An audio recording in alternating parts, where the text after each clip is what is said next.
Hello, hello, hello. I pray this video finds you doing well today and that your Saturday is blessed beyond measure. Let's get started on my devotional. Do not be weighed down by the clutter in your life. Lots of little chores to do, sometimes in no particular order. If you focus too much on these petty tasks, trying to get them all out of the way, you will discover they are endless. They can eat up so much time as you devote yourself to them instead of trying to do all your chores at once. Choose the ones that need to be done today. Let the rest slip into the background of your mind so I can be in the forefront of your awareness. Remember that your ultimate goal is living close to me, being responsive to my initiatives. I can communicate with you most readily when your mind is uncluttered and turned toward me. Seek my face continually throughout this day. Let my presence bring order to your thoughts, infusing the peace into your entire being.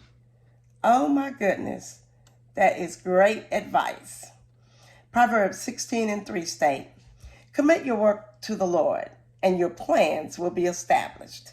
Matthew 6:33 says, but seek first the kingdom of God and his righteousness, and all these things will be added unto you. I'm praying today that we would learn to put God first in everything we do. And we'll ask him to guide and direct us to him first. We spend that time with him and say, Lord, you know everything that's facing me. Help me to get those things done. And then your order will work out just like it's supposed to. Today, I just wanted to encourage, if I could. You know, sometimes I believe that we get so overwhelmed by things from our past that we don't really live in our presence. And I know that even when we become believers, you know, our spirit is right with God, but our soul doesn't really line up with that because of so much pain and heartache that we've experienced. And I know that, you know, some of us have dealt with, people doing things to us when we were young and couldn't defend ourselves.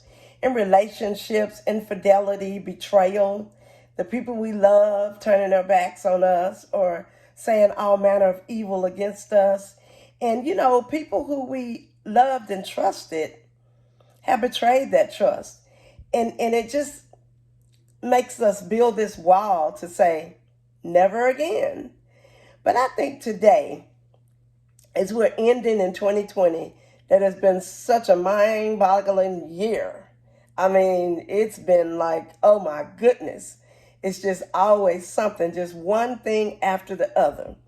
But I'm learning that if all things work together for the good, and God is aware of what's going on, we just have to trust the process. We have to accept what he allows. And I know for me personally, the last 3 years have been the best of the best and the worst of the worst. And even right now, as I make this video, there's some huge tribulations going on in our lives. But I just get up every day and I say, you know what, Lord? Nothing catches you by surprise. Help me to just be more forgiving and loving and trusting in you. You help me choose the right relationships. You help me to know who should be in my inner circle and who should be left out. But I can't blame and hurt people who's in my inner circle now who've done nothing but love me. We've got to be more forgiving, more loving. And then we got to realize that the hole that's in our heart, the people who are with us now are the ones that put it there. We've got to let God heal that, and then we got to move on. I don't know who this is for, but the Lord gave it to me 3 times. So I just want to tell you, today really is the gift.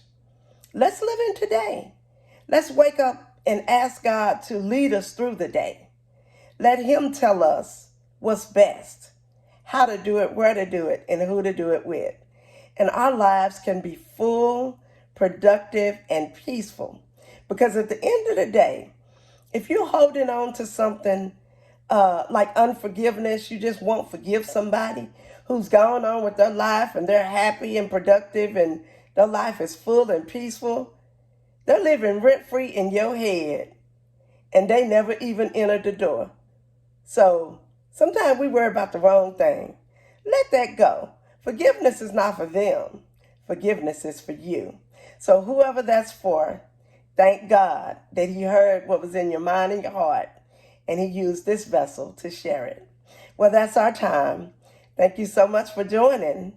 And I just hope and pray that as you go through the day, that you will hear the still small voice that tells you what you should be doing and what you can let go. Peace.